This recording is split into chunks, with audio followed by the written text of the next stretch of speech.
Hi everyone, I'm Greg Costa. You may know me better as Lonely Gay PhD on Reddit, and I had grand plans for this video, but considering I'm both demonstrating the laptop and recording and trying to job hunt, I'm going to keep this simple, unfortunately, but still, I hope it's an enjoyable video for you.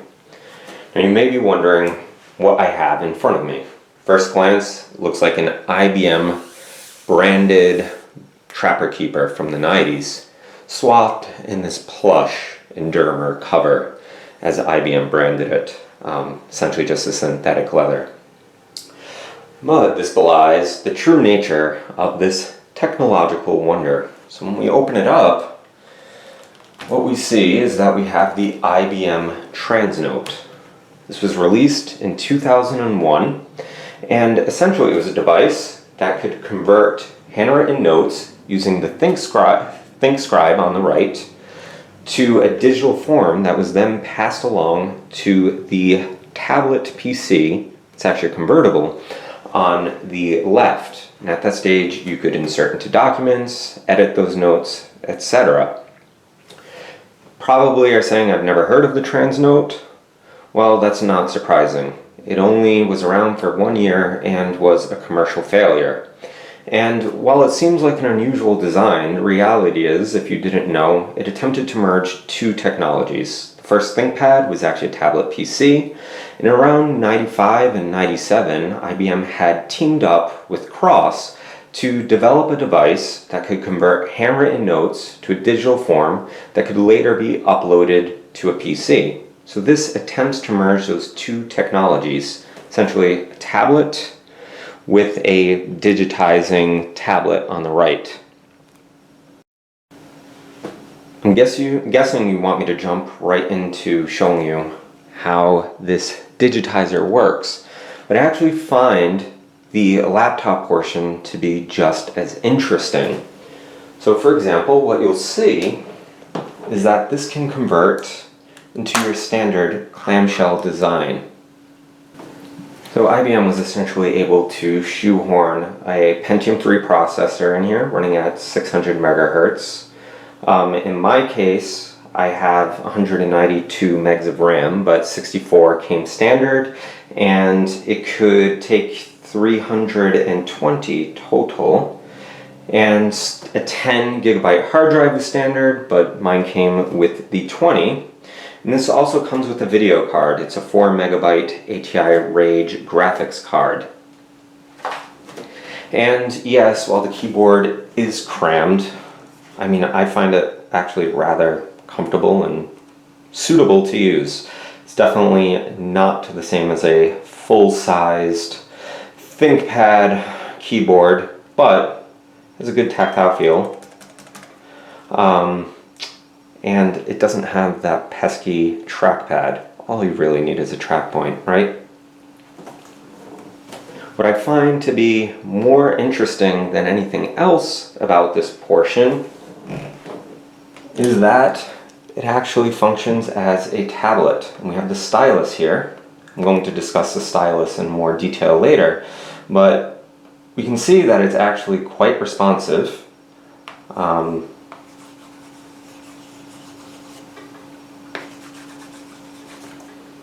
You get the idea.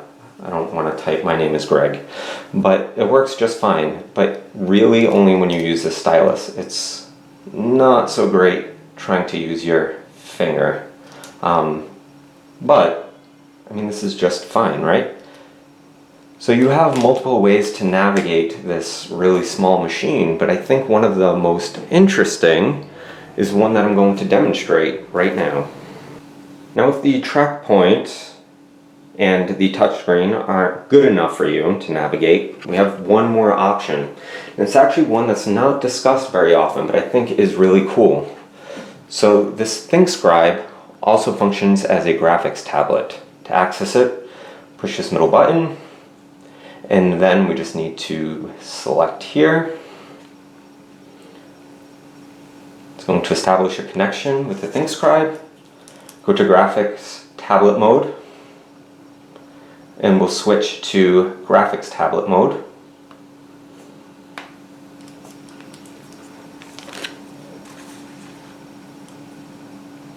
And now, should find that I can navigate using this pen right here. So let me move to the screen just so you can get a better view. Let's zoom in there.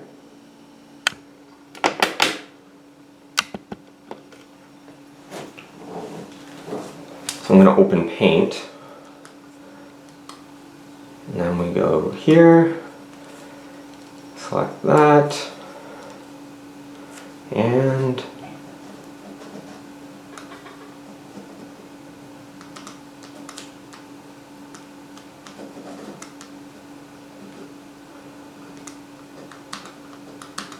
I don't know, I think that's pretty cool. Hopefully you agree. Now I want to say that this is actually a remarkably stable machine. I mean, mine is preloaded with Windows 2000. Others may have come with Windows 98, but I find Windows 2000 to be just as, if not more stable than Windows XP. And this is a great device. IBM themselves said it's not as rugged as your traditional ThinkPad. It's not meant to be used in the field, but even so, it's a high quality machine, and you know, these hinges are absolutely great. And I have one more surprise for you as far as this tablet goes. So let's say I actually had friends in life and there's one in front of me and I want him to read this message that I just wrote. Well, again, I can push this middle button and then I can rotate the screen. And why turn my laptop around when I can just flip the screen to him? Brilliant, isn't it? And again, it doesn't have auto rotate, so we just rotate, but it works very well. I'll discuss a few more things about the laptop because I'm sure you're interested in that. Maybe not, I don't know. But like all older ThinkPads, well, not all, but you know, the recent old ThinkPads, if you know what I mean. If you push this ThinkPad button, comes with a great array of options. I absolutely miss the ThinkPad button. So let's say you just wanted to know about your ThinkPad. Well, we click here, you can learn about the display, and as with Lenovo and IBM, there's just wonderful documentation right here. I mean, I would love to see this on today's laptops preloaded, but I guess with everything online, doesn't really matter. Close out of there, and I do want to show you some of the ports that this machine comes with, since it is a full-fledged ThinkPad.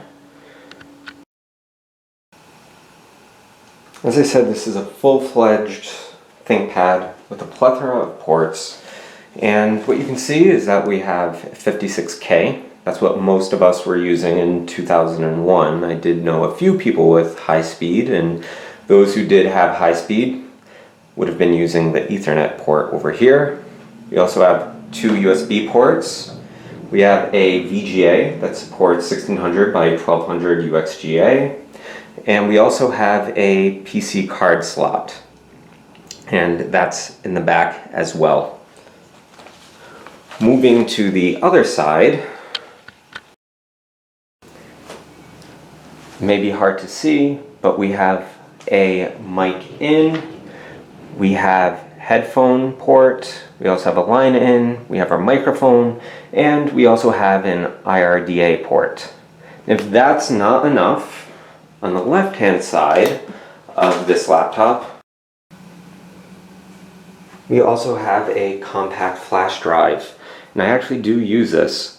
So if you need extra storage, you do have that option. Yeah, my old Canon used to run on that, so I wanted to access some of the photos on there, and I was able to do so with this device. Moving on, I want to discuss the portion of the TransNote that I know you've been dying to see, and that's the ThinkScribe portion.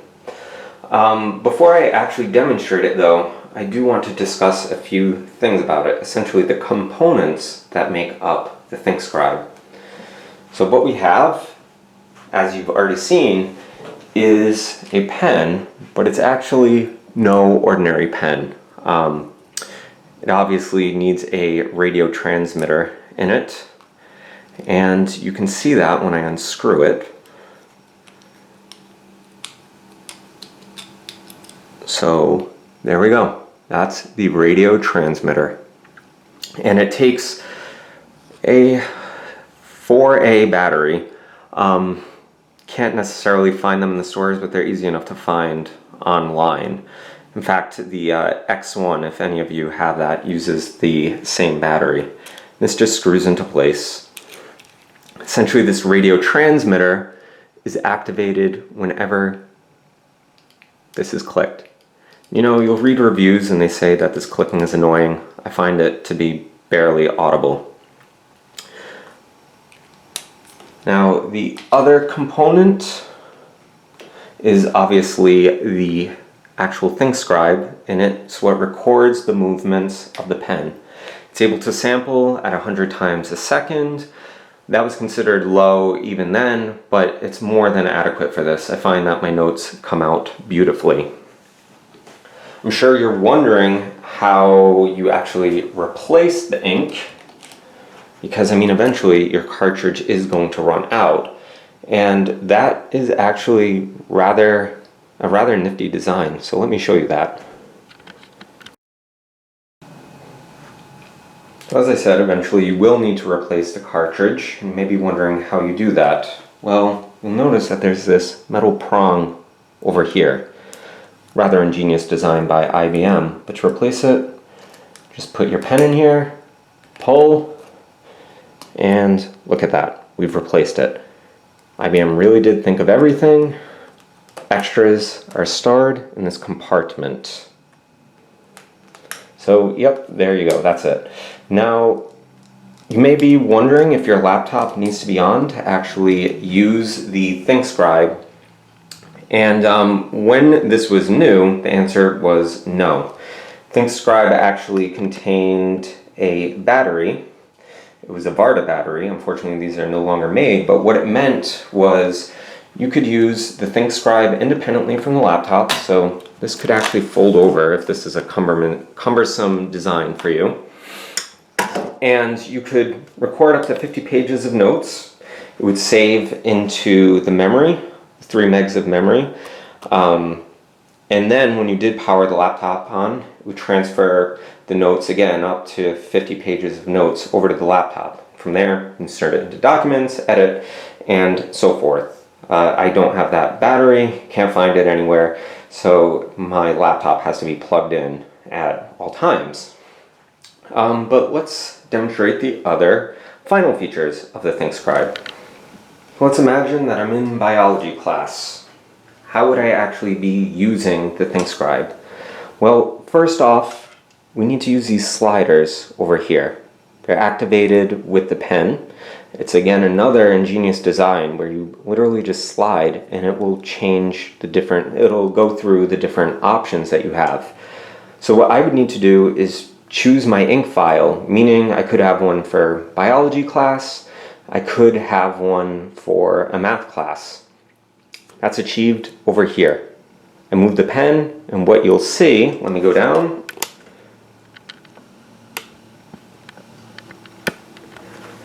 is that we can alter the ink files that we're using. We can change it. Now, in this case, I'm just going to stick with a general ink file. Though I have a letter right there, as you can see, to my friend Jan. I have used this.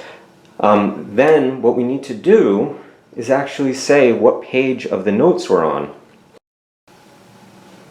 IBM made our life easy with these custom notepads. I'm going to be honest, the whole reason I fell in love with the TransNote was the design of these notepads. Just something about green on black that takes me back to the 90s with the X-Files. But anyway, if we open it up, what we'll see is that the pages are numbered. I know that's a bit hard to see, but we have page 1, page 2, and so forth. And thus, we can tell the TransNote what page of our ink file we're actually on. Again, that's achieved with these sliders. So if I'm on page 2, for instance, or page 4, page 6, doesn't matter. just tell it what page I'm on. Very simple to use, and you can speed ahead by actually sliding, or you can go one page at a time by just clicking. As I said, well, imagine I'm in biology class. I've already told the TransNote, the ink file that I'm using, and the page I'm on. And now your immunology lesson for the day. We're learning about B cells. So we start off with a mature but naive B cell. So it's kind of like me. And mature, naive. If this encounters antigen,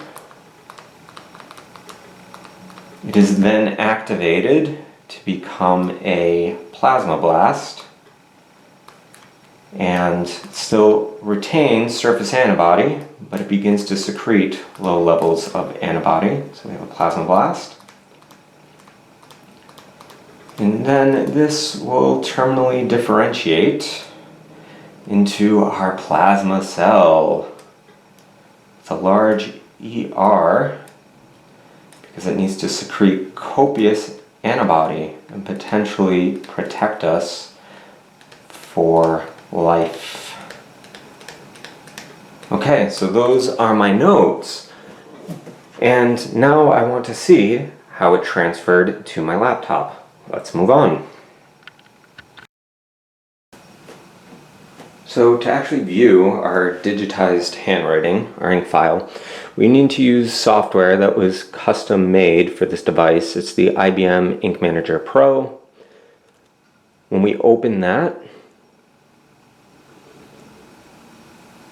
we'll see that if we go to the page that I was using, there we go. We have my ink that's been digitized. Now, it's purple on here, but Ink Manager Pro allows you to change the color of the ink, the size of the ink, so the thickness. One thing I do want to mention is this isn't pressure sensitive, so you can't be doing shading or anything like that, unfortunately. But what's great about this is we can save this file, and we'll just save this page as quite a bunch of different file types. So we have PostScript, we also have PDF. These are high quality files. I love actually using those two. We can also save it as an image file. So I'm going to save it as a bitmap. I'll show you why I'm doing that, but let's just save it as a bitmap. I'm going to call this Plasmablast. Blast with Plasmablast. Okay. And then we can open this up, and if we wanted to, we could actually paint, for instance. So, well, I didn't close my lines, but you get the idea. I can be having some fun with this. Alternatively, I could insert it into a Word document. So I do have Microsoft Office on here. Office 2000 actually, so contemporary with this device. And insert picture from file. And there we go. You can see how this would be a useful device to have, where I have my handwritten notes and then I've just typed below it. So we have the best of both worlds here. Now, one more thing that I do want to demonstrate. This is quick. As I said, I could save it as a PDF file. And I think that for many of us, that's the type of file that we would be using.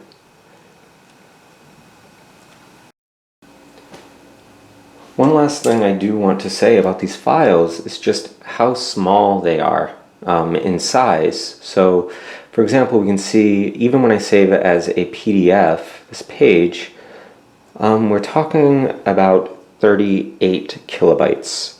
Really, I think we could all agree that's not all that bad. When we open it up, you can see that it's actually of very good quality.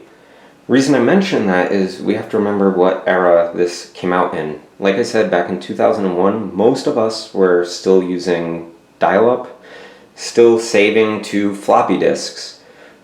Now, I can remember trying to send notes to my friends from class. I would try scanning them, and even though they were only a few megabytes, most of the time my email couldn't handle the attachments, or it would take many minutes to upload, so I was better off just typing everything and then emailing it that way. So you can imagine how this is advantageous. I could fit many pages even on a floppy disk, and sending a few kilobytes by email, no big deal.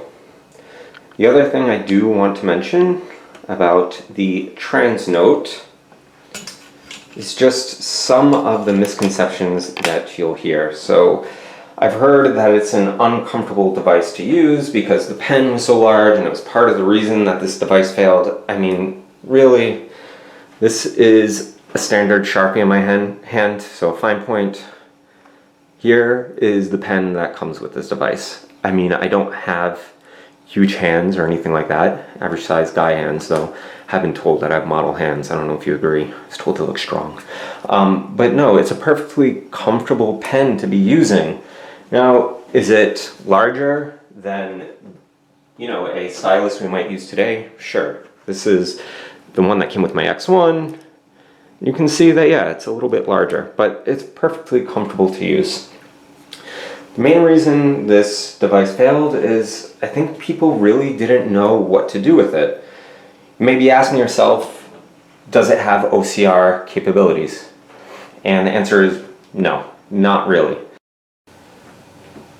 What I mean is that while no, you can't convert whole pages from handwritten notes to text, the TransNote does have the ability to convert keywords that you've circled, so selected. I didn't demonstrate that feature, but it's done so through the ThinkScribe, and you can highlight keywords that you can later search. Problem is the OCR is absolutely atrocious. You can see that I tried to write by cat food. My options here are bug cat food, bug 9T food, berry cat food. So definitely not successful. Now with previous devices like the CrossPad that I mentioned, IBM tried to implement OCR and it was terrible. So I can't fault them from omitting it from this device. You may be asking yourself, should you get one of these machines? And I'm not sure. I've seen the prices on eBay and quite frankly, they're ridiculous. I got this for $200. Now I see people asking $600. A lot of times they're not even including the pen. They lost the pen. This pen, when it was released, was $50 by itself. So to be missing that and charging $600 is ridiculous to me. A lot of times they may be damaged. Fortunately, this is a fully functional laptop. It was previously owned by a doctor who took good care of it. I mean an actual doctor, not like me, a PhD. So I don't know, I actually think it's more fun having one of the older, rugged ThinkPads. You're not going to be using this daily, though I will say that I was using it up until 2014 in coffee shops. I could still watch YouTube. I was able to browse my email, go on Facebook, but by now, obviously, the browsers just can't really handle modern websites. So you're going to be limited in that regard. So I guess if you need to complete your collection, sure, but otherwise, just keep it as a novelty. It's a great concept laptop, and I think IBM learned a lot from that, and Lenovo. I think the X40 tablet that came out in 2005 has improved greatly on this. It took the best features from the TransNote and implemented them in a tablet. Similarly, I see a lot of the best design features that are in the TransNote in modern designs. So one of my favorite notebooks is the X1 that I described earlier. We have the stylus. We have a full-size keyboard, unlike this device, but it's also a detachable keyboard. It's perfect. It's what I need in the lab. And you know, I use OneNote all the time, like I said. If I want to insert handwritten notes into a document, with today's technology, it's as easy as me taking a photograph with my phone and just inserting it. It's not the same quality as what the TransNote produces, but it's good enough for what I need. I don't see the TransNote ever making a comeback in this form. I think that the devices work better independently. Laptop and a digitizer. And if you really do want that feature of converting handwritten notes to a digital form, with also OCR capabilities, Moleskine has a great device, and I would recommend looking into that. And unlike this $4,000 device, it'll set you back something like $150. Alright, well, I hope you enjoyed my very primitive video. I really do wish I had time to dub audio and have multi-angles, but at least you get to see how this device was meant to function, and I'm hoping that I've preserved some of the ThinkPad history, because these devices are going extinct. Alright, I will hopefully read some comments from you. Ask me any questions that you have. Feel free to reach out. Alright, bye everyone.